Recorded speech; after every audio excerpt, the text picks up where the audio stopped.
Okay, this video is going to be fiction.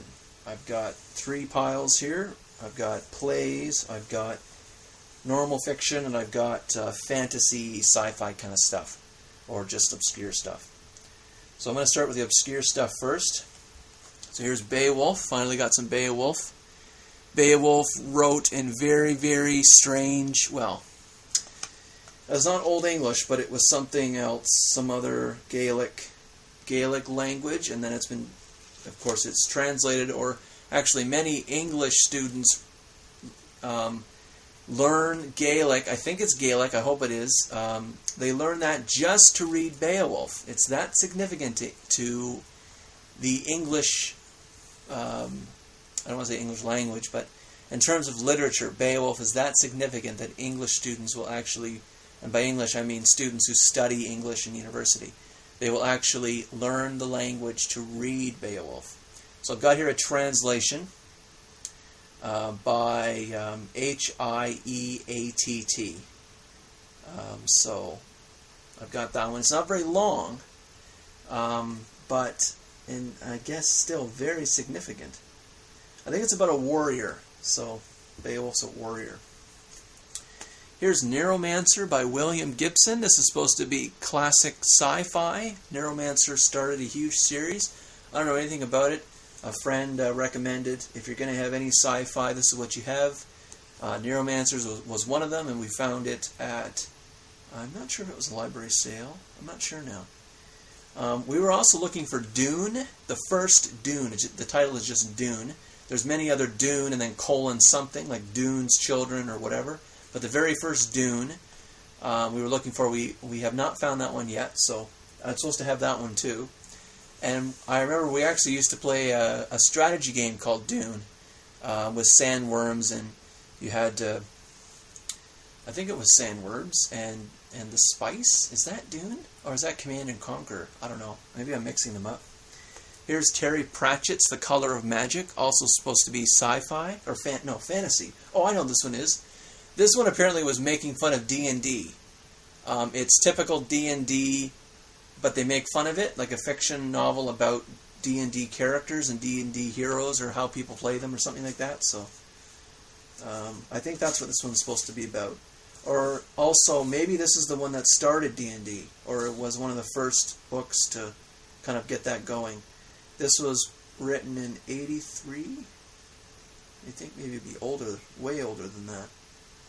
It says 83. Yeah. The Neuromancer, let me give you the date for that. The date. 86, 84. I think it first published 84. Here's Ray Bradbury, Fahrenheit 451. I read this in high school. It's about a society that does book burning. And the firemen in the book are actually people who, they don't put out fires, they start fires. And if you have any banned books, I'm not sure if that's all books, or if that's just some books, I can't remember, maybe it's all books, then someone calls the fire department on you, and they come and they burn all your books. And they sometimes they burn your whole house down, because sometimes I guess people were hiding books behind fake walls and stuff, so that's what this is. So it's like a dystopia, right? So I saw that one. I had to have that one. Guess I'll give you the date too. Just for some people might be interested in the date. 53. I guess this was first. Oh, 50. First published in 50. 79 is this one. Here's Carl Sagan's Contact. Now this is a novel, but I guess it's about. I'm sure it's about other planets. I'm not sure what this is about. There's a picture of the late Carl Sagan.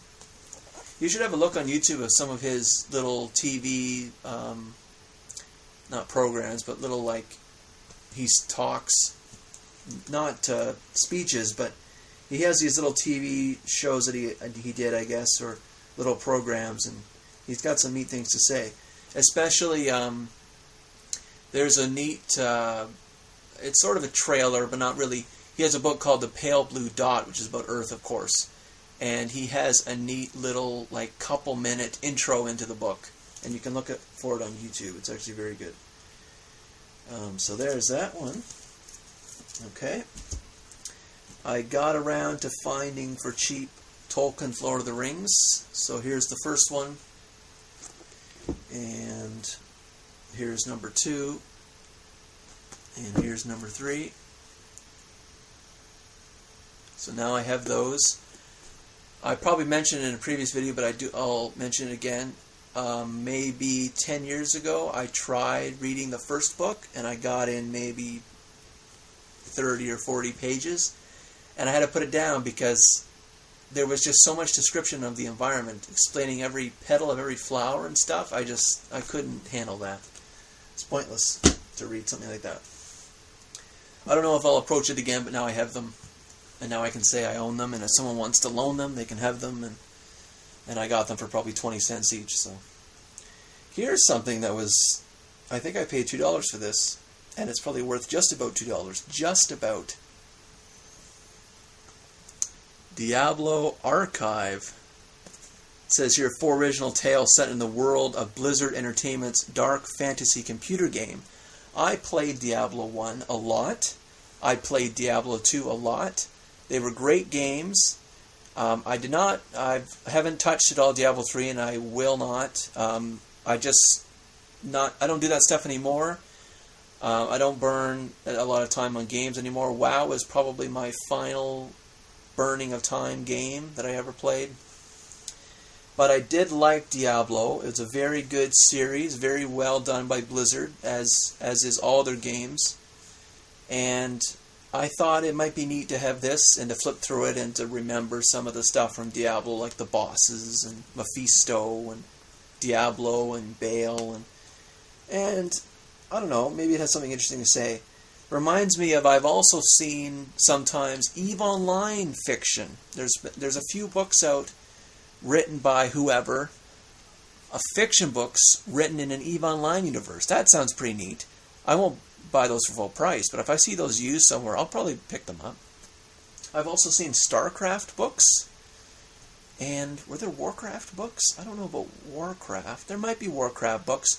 Warcraft had a very good storyline, so I'm not surprised. They did very well with that. I remember playing Warcraft 3, and there was a neat mod for it, or like a map you could play that was all scripted, and it was, you were playing the history of Warcraft as an orc, and then you meet the Taurens, and the Taurens help you out or something, and then they become your allies, and it was very well done too. It reminds me of that. Okay, more fiction. So this, maybe I'll do the plays now, or this is like, there's a few Greek ones here. I think this one's a play. The rest of them are plays, though. I'm not sure if this one's a play, though. Hesiod and Theognis, I guess. The reason I picked this up is Hesiod. I've been looking for Days, I think it's called. Days and something. Or Works and Days I've been looking for. So this is why I picked this one up. I finally found it, I guess. Just looking for it. So that's why I have that one. And I don't remember why, though. And here is Aeschylus. He has a few plays. So there's I think he's Greek. I hope he's Greek. Or is he Roman? I don't know. Greek tragedy. He was the first of the Greek tragedians. Okay, now the rest for plays is Shakespeare. I'm going to do these quick unless I have something to say. Romeo and Juliet, most people probably read this in high school. What is to say about it? There's Antony and Cleopatra. As You Like It, that's a comedy. Richard III, that might be history. He wrote Histories, Comedies, and Tragedies. And I probably should have looked that up beforehand so I could tell you all of that, which is which. I'm pretty sure Richard III is history. As You Like It is comedy. Oh, here, there's a list on the back of this one. Let's see. Richard III is a history. It says histories and poems. So, is it a history? Oh, this is poetry. This is poetry. Richard III's poetry. Antony and Cleopatra is a tragedy. Tragedy. I'll separate these out because I actually had them separated on my shelf too. Romeo and Juliet is a tragedy. I should have known that. Julius Caesar is a tragedy. Oh, I should show you that. That's nice little covers. Got that one, and that the Romeo and Juliet was a pink one. Here's Othello. Othello is... It must be a... Oh, no, there it is. Tragedy. It's tragedy. The Taming of the Shrew. That's a comedy, I'm fairly sure. I'll look it up, though. Yeah, that's a comedy. Comedy. Okay, King Lear. Now, some people read King Lear in high school, but I didn't. And I heard that King Lear was difficult. But that's all I know. It is a tragedy. King Lear is a tragedy. Henry IV, Part 1, is history. Same with Henry IV, Part 2, of course. Strangely, I've always seen this as Part 1 and Part 2. They're not... You could have easily combined those into one book. So I don't know why they're separated. I have no idea. Here's Richard II. This will be a history. Richard II is a, well, I guess it might be a poetry. Yeah, it's a poetry. Yeah.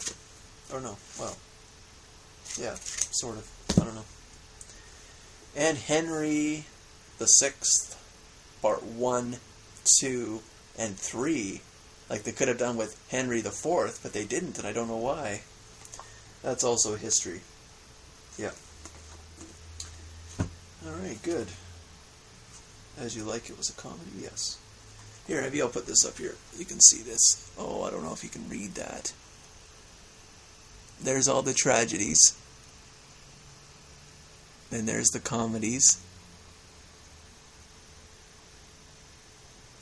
And there's the histories. There you go. This was a comedy. Okay. Okay, last pile of fiction. Ernest Hemingway, For Whom the Bell Tolls. This is a fairly popular book. I don't know anything about it, but I picked it up though because it's popular. I don't know what it's about. Who does? For whom does the bell toll? Is it about someone dying? Is it about a funeral or something? The bell sounds like a funeral bell, a church bell. Okay, here's Cervantes' Don Quixote. This is supposed to be something. This is supposed to be a famous book. Modern novel, romance, knight. It's about knights. Central Spain. There you go. Here's a book that I don't know if it's mine or not. I have to ask the person whether they intended me to just look through it or to have it. This is by Nathaniel Hawthorne. This is a collection of kids' stories, but they're all based on Greek mythology. I thought that was fantastic. So I hope I get to keep it. This is a very old book. Let me see when it was written. Oh, not that old, 67? That was older than that. But that'll be nice. Like the golden fleece is in here, the minotaur, the pygmies, the dragon's teeth. By the way, I heard the maze, the minotaur's maze stuff, and Icarus. Icarus is the person that gets stuck in the maze.